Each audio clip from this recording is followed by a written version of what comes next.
charges against Derek Chauvin and death of George Floyd are dropped. Now, you had some charges against Mr. Chauvin dropped in the case of George Floyd, but he still has other charges like second-degree murder and second-degree manslaughter to deal with. So somebody might have saw that post. They know that he got released on bond for $1 million. Let me just say to the people who feel like he should be brought to justice right away. I don't support Mr. Chauvin. I think Mr. Chauvin did a horrible job. I think he killed Mr. Floyd, but I don't know if he did it on purpose. I know sometimes that doesn't matter. You still have to take responsibility for the things that you did, but people were upset when he got released from jail. I don't know who raised that amount of money for him, but the amount of money was raised, and in this country, that's how you get out of jail. The rich don't play by the same rules as the regular. And not saying that Mr. Chauvin is rich, but somebody with money or people with money made it so that he can get out. And you hear things like that all the time. You'll do something. Where I live, there was this Chinese lady. She comes from a very wealthy family. She might have been Chinese. I forget. She was Asian. Very wealthy family. They basically arrested her for murder. She put up $3 million, got out of jail, and then left. And that was it. And it left the country. It goes to show you, when you have money, you play by different rules. And it shouldn't be like that. But, we're going to get better at it over time. Now, like what I was saying though. So, as long as he's doing everything that he's supposed to do legally, you can't really be upset with him. Oh yeah, you're upset somebody raised the money for him. Well, a lot of people was upset when somebody raised money for R. Kelly to get out of jail. But, no rules are being broken, so fine, okay. Now, these third-degree murder charges are dropped.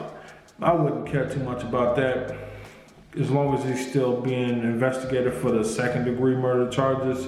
Some people believe first-degree murder charges, which is foolish. You would really have to prove that man woke up that morning with intent on killing Mr. Floyd. I told somebody, now if he sent them a text and said, when I see you, I'm gonna kill you, yeah, okay, then you can hit him with first-degree murder charges. But other than that, not so. And we're gonna have to play out this whole process and see how everything goes. Right now, I'm not seeing any injustice.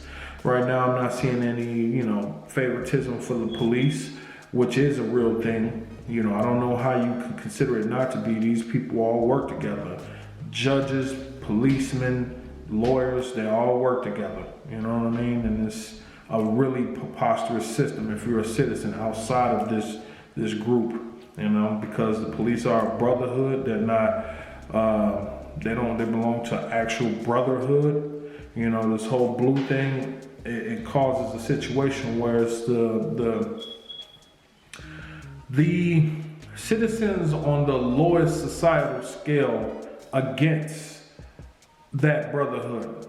I've known people who come from black and brown neighborhoods who work, I could say they weren't big supporters of police officers until they became police officers. I personally know people who are like that. And it's like, I talk to them, it's like, where did this big change come from?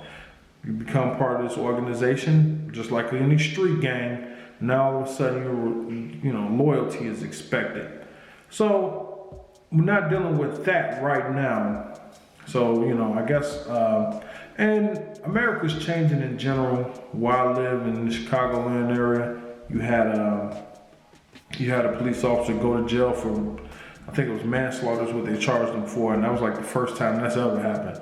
So, and this is a very highly publicized case. Everybody's known about this. This one all over the world. So he's gonna be under extra scrutiny. I don't think that they can just sweep this under the rug and do something underhanded without everybody noticing, and then there'll be more outrage. So those are gonna be major parts of the consideration when it comes to prosecute Mr. Chauvin. I would suggest that they just keep everything fair and square. If he didn't do anything wrong, prove it. And if he did something wrong, prove it. That's it. Let the truth be the judge.